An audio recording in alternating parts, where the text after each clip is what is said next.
May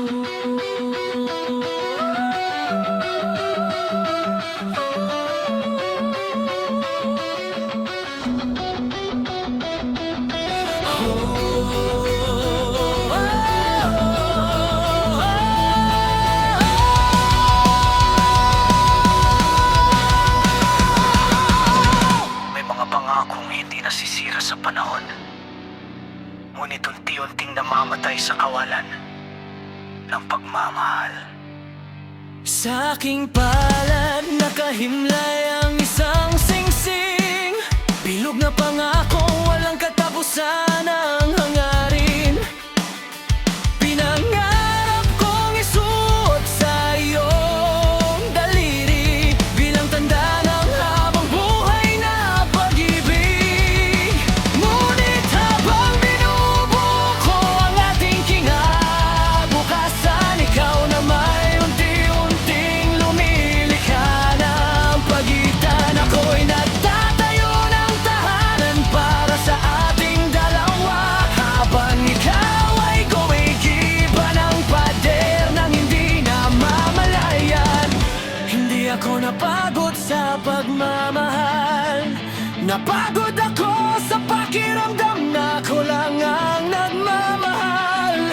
Hindi ako nasaktan sa mga pagkukulang mo, nasaktan ako sa kung gaano kadaling maliitin ang puso ko. Ang pinakamabigat na ugot ay hindi ang malawan, kundi ang manalili sa relasyong matagal nang iniwan. Naroon ka sa tabi ko, ngunit hindi sa puso ko. Ako iyong kasintahan, ngunit tila hindi mo kilala kung sino ako.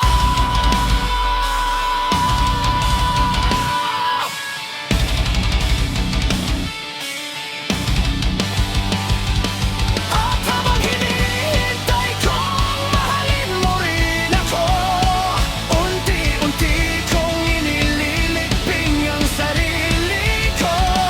Na paano mabubuhay ang isang pag-ibig kung respeto pa lamang ay hindi na maibigay?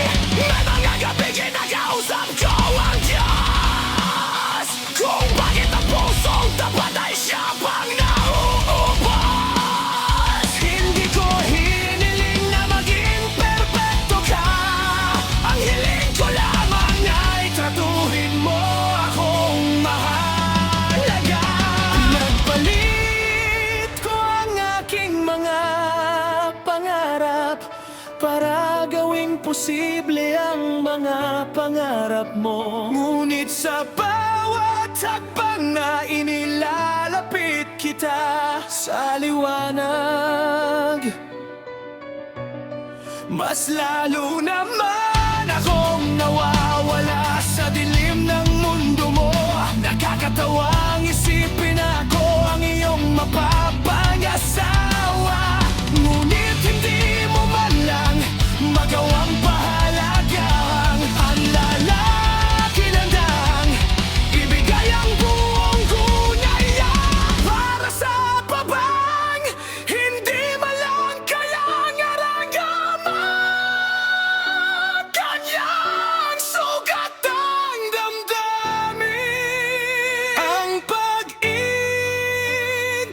ay parang apoy sa kandila, hindi ito namamatay dahil sa hangin lamang, kundi dahil may isang taong tumigil ng magpaningas at natutunan ko ng pagtataksil ay hindi lang sa piling ng iba. Minsan ito'y nangyayari kapag araw-araw mong pinaparamdam sa isang tao na wala siyang halaga.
nakahimlay pa rin ang singsing.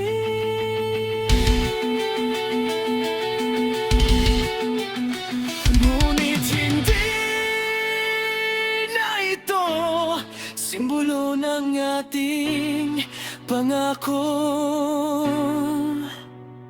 kundi